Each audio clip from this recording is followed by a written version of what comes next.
Halo, selamat malam Bang Daru. Sorry, malam-malam gue ajak Discord, karena rumah kita sama-sama jauh lah ya, jadi gue yakin lu paham juga ya.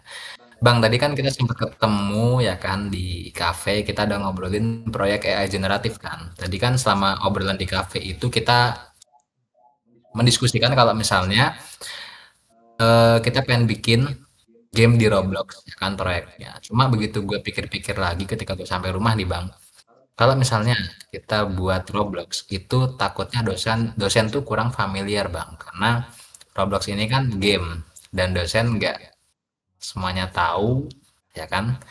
Jadi gimana kalau misalnya proyeknya ini kita tuker Bang, kita ubah arah. Gimana kalau misalnya kita selipin AI ke dalam platform web directory UMKM? Kalau menurut lu gimana? Web directory UMKM yang biasa kita obrolin itu ya buat di develop pakai Laravel kan? Itu boleh sih. Emangnya kayak gimana yang mau dimasukin? Soalnya kan di web directory biasanya cuma buat nampilin katalog produk aja. Nah, justru itu. Kalau directory biasa kan orang nyarinya manual pakai keyword atau ngeklik filter kategori. Aku pengen kita bikin AI shopping assistant atau asisten belanja cerdas gitu, Bang. Jadi pembeli bisa ngetik pakai bahasa sehari-hari. Misalnya ngetik cariin dong kopi lokal daerah Jakarta yang kemasannya ramah lingkungan buat kado. Terus AI-nya bakal ngasih rekomendasi spesifik beserta alasannya. Jadi bukan sekedar ngeluarin daftar barang doang. Gimana menurut lu, Bang? Selain buat pembeli, bisa nggak AI-nya itu dipakai buat ngebantu si penjualnya? Kan kadang pelaku UMKM suka bingung tuh kalau disuruh bikin deskripsi produk buat marketing. Nah, bisa banget Bang. Jadi AI ini punya dua fungsi utama buat pembeli sebagai asisten pencari. Kalau misalnya buat penjual itu dia sebagai generator deskripsi produk Bang. Tapi gini Bang, kalau misalnya kita ajuin ide ini, itu tantangannya lumayan berat dan kompleks menurut gua Bang. Iya sih, yang paling jelas itu masalah akurasi data. AI generatif kan rawan banget tuh halusinasi. Bayangin kalau ada pembeli nanya harga keripik pisang, terus AI-nya malah ngarang harga sendiri atau malah nawarin produk dari toko yang nggak ada di web, itu bakal nyusahin. Bisa nggak bisa ngerusak kredibilitas web directory kita ya juga. Ya, yang lu obrolin tuh bener Bang. Jadi tantangan utama yang pertama, AI kita ini nggak boleh ngarang bebas. Solusi buat ngatasin halusinasi di proyek ini, kita tuh nggak bisa cuma ngandelin instruksi prompt biasa Bang. Kita harus pakai metode yang namanya RAG atau Retrieval Augmented Generation. Oh, RAG berarti sistemnya tuh bakal narik data aktual dari database produk dulu, baru dikasih ke model AI-nya buat disusun jadi kalimat ya. Ya, benar banget Bang, tepat. Jadi alurnya gini, pas ada user nanya, sistem kita ini bakal nyari data UMKM dulu yang paling relevan di database kita. Kalau misalnya hasil pencarian mentah itu yang dijadikan konteks utama buat CAI, kita kasih instruksi ketat di sistem Bang. Contohnya, eh, maaf, bukan contohnya. Jawab hanya berdasarkan data produk berikut ini. Kalau misalnya datanya nggak ada, bilang aja produk nggak tersedia.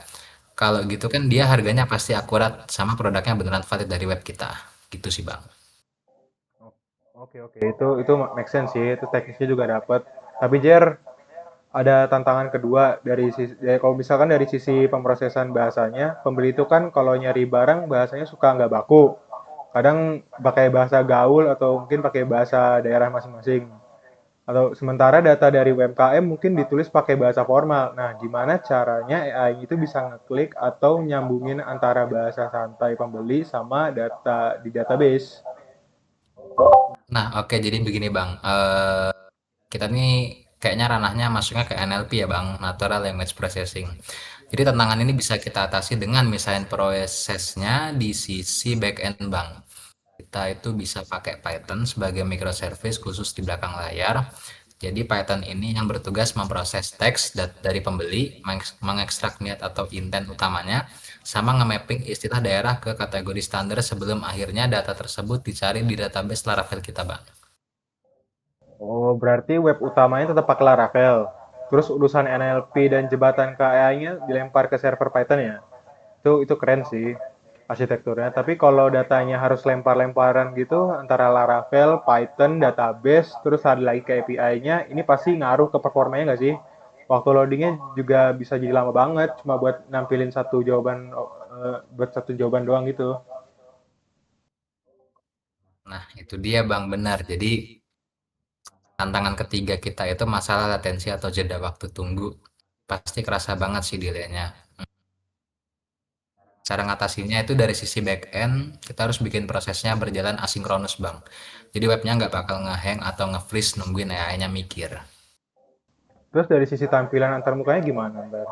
Tetap aja kan pengguna ngeliatnya lama lama juga nunggunya gitu, pakai kalau nunggu layar kosong. Dari sisi UI, kita kali pakai sistem streaming text, Bang. Jadi mirip kayak ChatGPT. Jadi jawabannya AI nggak dimunculin nunggu beres satu paragraf, tapi dimunculin sepotong-sepotong, Bang, berkata secara real time.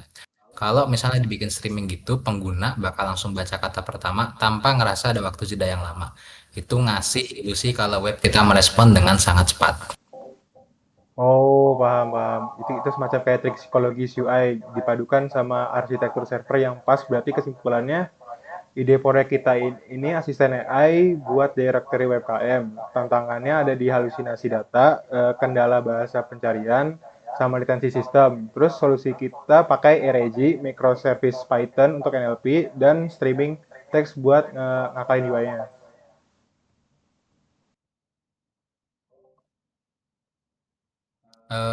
Iya, sama menurut gua ide ini tuh jauh lebih membumi, Bang. Soalnya manfaatnya ngebantu UMKM lokal juga kan, jadi jelas banget gitu ketimbang yang Roblox tadi. Yang pasti dosen juga gampang nangkap konsepnya karena kasusnya nyata sehari-hari, tapi secara teknis tantangannya beneran ada. Gitu sih, Bang. Gitu sih, Bang.